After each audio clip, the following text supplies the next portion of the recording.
छत्तीसगढ़ में अब अफसरशाही की मनमानी नहीं चलेगी। ये संदेश दिया है खुद राज्य के वित्त मंत्री ओपी चौधरी ने।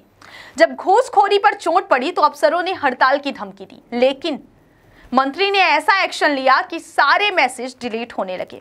दरअसल यह मामला था जमीन की रजिस्ट्री और नामांतरण को एक साथ जोड़ने के सिस्टम का, यानी अब रजिस्ट्री होते ही जमीन का नामांतरण भी हो जाएगा। इससे रिश्वतखोरी खत्म होनी थी, लेकिन कुछ अफसर इससे बौखला गए, हड़ताल की तैयारी शुरू कर दी। व्हाट्सएप पर मैसेज भेजे जाने लगे, लेकिन मंत्री ओपी चौधरी को भनक लगते ही उन्होंने ऐसे अफसरों को तलब किया, पुरानी फाइलें निकलवाई और स्पष्ट शब्दों में कहा पुराने मामले नहीं छेड़ेंगे, लेकिन अब सुधार में रोड़ा अटकाया तो फाइलें जाएंगी एसीबी और ईओडब्ल्यू के पास। इसके बाद जैसे ही अफसरों को एहसास हुआ कि खेल अब खुल चुका है, तो हड़ताल के सारे मैसेज डिलीट कर दिए गए। अफसर बैकफुट पर आ गए। ओपी चौधरी ने कहा कि नामांतरण को डिजिटल किया जा रहा है ताकि आम जनता को तहसीलों के चक्कर ना लगाने पड़े और घूस की बंदरबाट खत्म हो। अब जमीन की रजिस्ट्री होते ही नामांतरण ऑटोमेटिक हो जाएगा।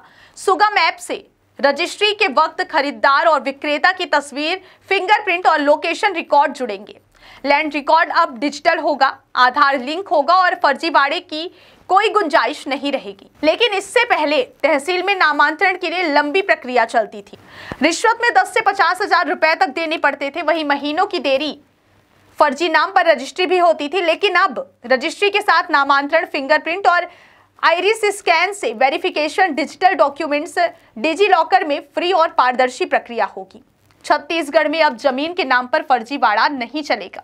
मंत्री ओपी चौधरी ने ये साफ कर दिया है कि टेक्नोलॉजी और पारदर्शिता ही नया सिस्टम चलाएगा और जो इसमें बाधा बनेगा वो सिस्टम से बाहर होगा।